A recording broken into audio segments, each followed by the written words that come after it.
It seems just the other day, doesn't it, that we were all talking about the IPL, whether the Mumbai Indians can win two in a row again.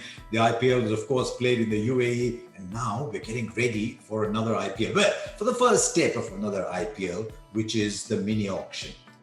Now, what are the factors to look at? First of all, it's not a full auction because they've deferred the idea of having an extra team to next year. So it's a mini auction that will hit teams like CSK that are looking to revamp their setup completely. So that's one thing to consider.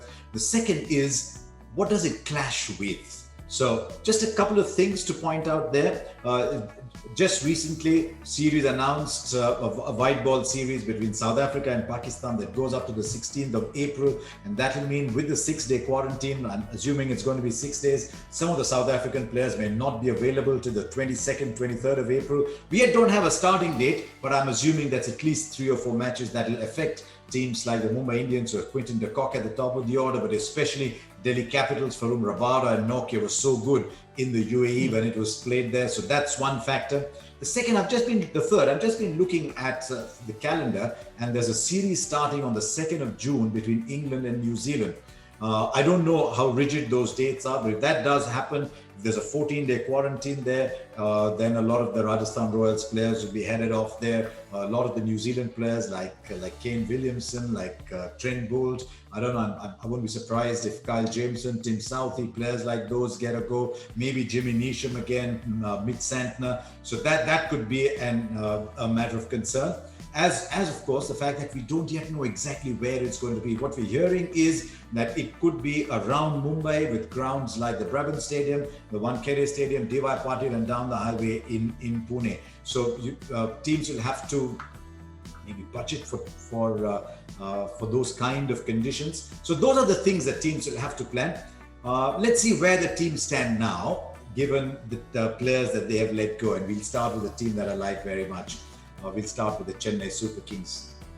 Did really well in that auction. A lot of people have been saying it's a middle-aged side, it's an aging side. They almost won 19 and then were caught napping in 2020. Now, what do they look forward to in 21? Well, first, for a start, look at the kind of players that they have released. Shane Watson has retired. He's a very, very good player. I mean, all the players they've released have been good players for them. Shane Watson, Harbhajan Singh, Kedar Jadhav, Murli Vijay. Piyush Chawla only had 1 season there. That's a lot of experience going out from there. And they'll have to start filling players of that nature. But let's see who comes back in. Chinnathala comes back in. Suresh Raina is back in. As usual, I'm going to look at a possible first 11 and then see what gaps they need to fill. CSK still have a pretty good first 11, pretty strong on experience. Faf du Plessis will open the batting, either Ruturaj Gaikwad or Robin Uthappa, who they've traded in from the Rajasthan Royals. Then there's Suresh Raina, Ambati Rayudu, MS Dhoni. I expect them to use Jadeja as a batsman much more. Then Bravo or Karan. Then you've got Shardul Thakur, Deepak Chahar. They'll expect a lot more from those two than they got last time, and maybe either Santner or Imran Tahir, and either Ngidi or Hazelwood. I think it's pretty good. What they need to look for now is replacements. They need maybe a younger Indian batsman in there in case Raina, Rayudu, Uthappa, maybe Ruturaj Gaikwad. Maybe if they're not delivering, they need one Indian batsman. I think they need an off spinner to replace Harbhajan Singh. They might need a dasher at the top of the order, a David Malan kind of player. Maybe Janaman Malan from South Africa was a pretty good player. Liam Livingstone of England, that kind of player maybe. But otherwise, with 7 overseas players, they're pretty well sorted. This is get this season done for CSK, and I expect many more changes to come through when they completely revamp that side for IPL 2022. So that's CSK. Let's look at Rajasthan Royals.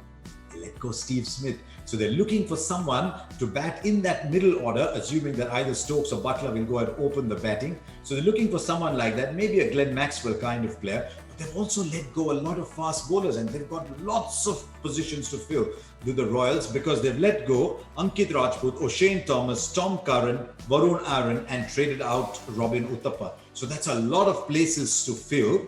So I'm assuming Samson at 3, one of Butler or Stokes to open the batting, the other one to bat at 4. I'm a fan of Butler opening, Stokes at 4. You just need that kind of experience. But I think they'll be in the market for a good Indian middle order batsman because they've got Parag, they've got Tewatia. I think they just want someone in there. I won't be surprised if they go and look at a Maxwell kind of player. But what I think they would like, given that they've let Ankit Rajput go, given that Karthik Tyagi is still inexperienced, they've got Jaydev Unadkat in there, they might want to play Jofra Archer and Andrew Tye together. If that happens, then they might want a solid Indian player there in the middle. Maxwell, as I said, is an option. Maybe someone like a Shah Rukh Khan, Mohammad Azharuddin, those kind of players. A lot of teams will be looking out for those. I think they might also need a little more experience in there. I won't be surprised if, as a one-off, they look at a Kedar Jadhav. So for Rajasthan Royals, they didn't have a great IPL last time, and I still think they need a few more in there. They might need another finger spinner there. Okay, let's move on to a team that I don't think will have too much to do at this auction. I'm talking KKR. Now, what does first thing that strikes you? KKR haven't released too many people. They've released Green, Gurney, Banton. These were not in their main 11. They'll have a little more solidity in their side, given that McCullum and Owen Morgan have seen a whole season. They've got one captain right from the start. They've got a couple of new analysts, and Morgan is trying very hard to show that he can win an IPL for KKR. They need Andre Russell fit, much as they needed last time, because they've got Pat Cummins. He didn't take too many wickets in the power play, but they'll want someone to finish strongly. If Russell cannot finish, then they might need a fast bowler to finish with him. I don't know if there can be room for Lockie Ferguson. We don't know what kind of form Sunil Narayan is going to come in. So while they've got all these experienced players, they're a bit uncertain about the form of those people. I'm looking at the top three: Gill, Rana, Tripathi or Narayan around there. Gill, fantastic form. Nitish Rana has always been a good T20 player. Maybe they'll need a good Indian batsman up there at the top as a backup. They found that they struggled with that top order. They shuffled Tripathi around last time. So I think it'll help if they can get a good, solid Indian batsman in there. The only other person they have, as I look down that list, is Rinku Singh. Otherwise, once you get into 4, 5, 6, you've got Owen Morgan. He has to bat at number 4. Dinesh Karthik 5, Andre Russell 6. Then you're getting into maybe a floater in Sunil Narayan Cummins down there. They're looking pretty good. I don't see them making too many moves, just stopping up with these people. They also place a lot of faith in their young Indian fast bowlers, but really there's not too much there. Maybe an Indian keeper too. You know what Kings 11 did?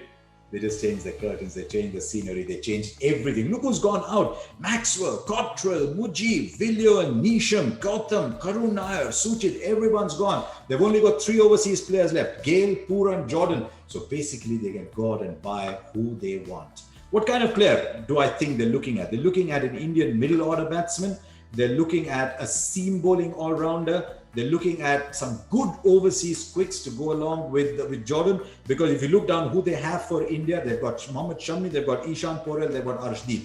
He did a good job for them, but maybe they'll need a little bit more support. They'll want Murugan Ashwin and Ravi Bishnoi to continue showing the form they did, but they will need a little bit more there. As I said, they need a solid overseas middle order player. They need a solid Indian middle order player, because they've got KL Rahul at the top, they've got Mayank Agarwal at the top, Chris Gale and Nicholas Pooran. That's pretty solid number 4. But thereafter, you're looking at people like Mandeep Singh, you're looking at Sarfaraz, you're looking at Deepak Hooda, looking at Prabh Simran Singh. I think you want a little bit more there.